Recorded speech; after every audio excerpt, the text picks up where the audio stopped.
ان ھذا القرآن یہدی للتی ہی اقوم، بے شک یہ قرآن وہ راستہ دکھاتا ہے جو سب سے زیادہ سیدھا ہے۔ بسم اللہ الرحمن الرحیم۔ رب یسر ولا تعسر وتمم بالخیر۔ الحمدللہ، قرآن فہمی عربی زبان کے ذریعے یہ تیسرا درس آج ہم شروع کرنے جا رہے ہیں۔ اللہ کا شکر ہے، اس میں ہم اسم معرفہ و نکرہ پڑھیں گے۔ اسم کی بہت ساری قسمیں ہوتی ہیں اور بہت سارے لحاظ سے قسمیں ہوتی ہیں۔ مثال کے طور پر اس کا جنسی اعتبار سے اس کی الگ قسمیں ہوتی ہیں، عدد کے اعتبار سے الگ قسمیں ہوتی ہیں۔ تو آج ہم اسی طرح کی ایک قسم پر تذکرہ کریں گے، اسم معرفہ اور نکرہ۔ اسے سمجھنے سے پہلے ہم الف لام کو پہلے سمجھ لیں۔ انگلش میں جو استعمال دا کا ہوتا ہے، مثال کے طور پر ہم کہتے ہیں کہ بوائے، تو یہ کوئی بھی لڑکا ہو سکتا ہے، لیکن ہم کہیں سینٹنس میں بیچ میں دا بوائے کا استعمال کریں گے تو ہم ایسا تبھی کرتے ہیں جب کسی خاص لڑکے کی بات چل رہی ہوتی ہے، یا ہمارے ذہن میں کوئی خاص لڑکا ہوتا ہے جس کو ہم آگے بیان کرنا چاہتے ہیں تو ہم دا لگاتے ہیں۔ عربی زبان میں یہ استعمال ال کے ساتھ ہوتا ہے، کسی بھی اسم کے ساتھ ال کو جوڑ دیا جاتا ہے، لیکن الف لام کو دا کے برابر نہیں سمجھنا چاہیے، کیونکہ دا کا استعمال بس اتنا ہی ہوتا ہے، جبکہ الف لام کا استعمال اس سے کہیں زیادہ ہوتا ہے۔ دا کی جگہ بھی ہوتا ہے اور بہت سارے استعمال ہوتے ہیں۔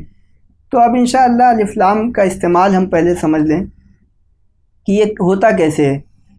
مثال کے طور پر کوئی لفظ ہے کتابن، اس میں ہم الف لام جوڑ دیتے ہیں تو یہ ہو جاتا ہے الکتابو۔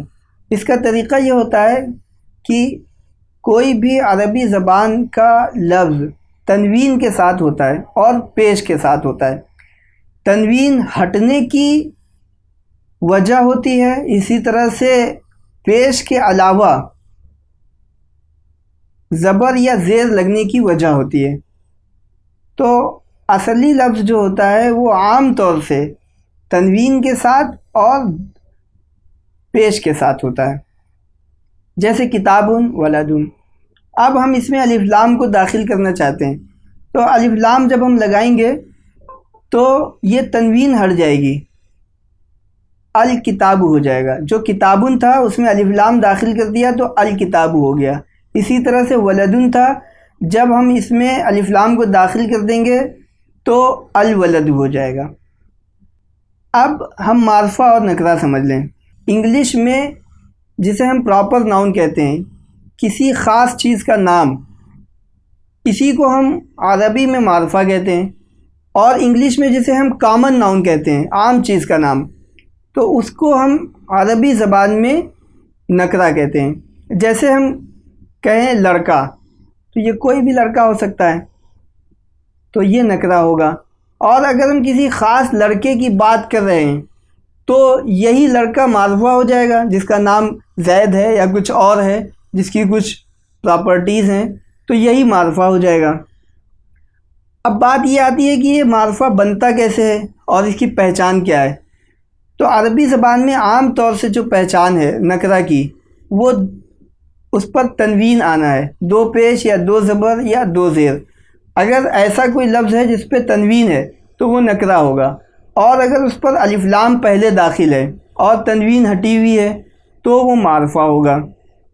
تو پہلے ہم الف لام کو سمجھ لیں کہ الف لام کا کیا استعمال ہوتا ہے۔ الف لام کو ہم کچھ اس طرح سے سمجھ سکتے ہیں، جیسے انگلش میں دا ہوتا ہے، ہم کہیں گے بوائے تو یہ کوئی بھی لڑکا ہو سکتا ہے۔ ہم کہیں گے دا بوائے، جب ہم سینٹنس کے بیچ میں دا بوائے کا استعمال کرتے ہیں تو یا تو اس سے پہلے کسی لڑکے کی بات چل رہی ہوتی ہے، یا تو آگے ہمیں اس لڑکے کی کچھ خاص بات کرنی ہوتی ہے، تبھی ہم دا بوائے کہتے ہیں۔ تو یہی پراپر ناؤن ہو جائے، یہی پراپر، انگلش میں وہ پراپر نہیں کہلاتا بوائے، لیکن عربی لحاظ سے یہ پراپر ہو جائے گا۔ تو ایسی صورت میں ہم عربی زبان میں الف لام داخل کر دیتے ہیں، جیسے کتابن میں الف لام داخل کر دیں گے۔ اس کا طریقہ یہ ہوتا ہے کہ جب ہم الف لام پہلے لگا دیتے ہیں کسی اسم کے تو بعد میں اس سے تنوین ہٹ جاتی ہے۔ مثال کے طور پر کتابن میں الف لام داخل کریں تو الکتاب ہو جائے گا، ولدن میں الف لام داخل کریں تو الولد ہو جائے گا۔ تو کتابن یہاں پہ نکرہ تھا اور الکتاب یہاں پر معرفہ ہو گیا، ولدن نکرہ تھا، الولد معرفہ ہو گیا۔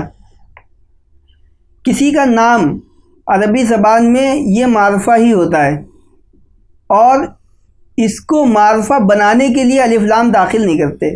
مثال کے طور پر محمدن ہے تو محمدن معرفہ ہے، اس کو معرفہ بنانے کے لیے الف لام نہیں داخل کریں گے، اور محمدن پہ تنوین ہونے کی وجہ سے اسے نکرہ بھی نہیں کہیں گے، تو محمدن معرفہ ہے۔ اگر ولدن کہیں تو ولدن یہ نکرہ ہے، اور اگر اسے معرفہ بنانا ہو تو الولد کہیں گے۔ کتابن نکرہ ہے، اسے معرفہ بنانا ہو تو الف لام داخل کر کے الکتاب کر دیں گے۔ مسجدن نکرہ ہے، اس میں الف لام داخل کریں گے، المسجد ہو جائے گا، اب یہ معرفہ ہو جائے گا۔ تو آج ہم کے کلاس میں ہم نے معرفہ اور نکرہ سمجھ لیا، الف لام کا استعمال سمجھ لیا، یہ اہم درس تھا۔ اس کے بعد انشاءاللہ اگلی کلاس میں ہم دیکھتے ہیں۔ جیسا کہ میں نے کہا تھا کہ جتنی گرامر ہم پڑھ چکیں گے اس کا قرآن مجید میں استعمال دیکھیں گے۔ تو ابھی ہم نے بہت کچھ تو نہیں پڑھا ہے، کچھ بنیادی اصطلاحات پڑھی ہیں اور جملہ اور کلمہ کے بارے میں ہم نے پڑھ لیا ہے۔ اس کے علاوہ معرفہ اور نکرہ ایک اہم بات ہم نے پڑھ لی ہے، تو اس کے تعلق سے 8ویں آیت دیکھیں، وَمِنَ النَّاسِ، الناس یہ انسان کی جمع ہے اور الف لام اس میں شامل ہے، تو ہم اسے کہیں گے یہ معرفہ ہے، الناس معرفہ۔ اسی طرح سے آگے دیکھیں، یہاں پر وبالیومی ہے، تو یہ اس میں بعض بھی الگ ہے اور الیومی یہ الگ ہے، یہ مجرور ہے، ہم اعراب بھی پڑھ چکے ہیں، یہاں پر الناس بھی مجرور تھا، یہ الیومی بھی مجرور ہے۔ اس کا نکرہ یومن ہوگا، الف لام شامل کر دیا ہے اس لیے یہ الیوم ہو گیا ہے، تو یہاں پر یومن سے یہ الیومی ہو گیا، تنوین ہٹی ہے الف لام کی وجہ سے، اور ہم اسے الیومی کو معرفہ کہیں گے، یہ معرفہ ہے۔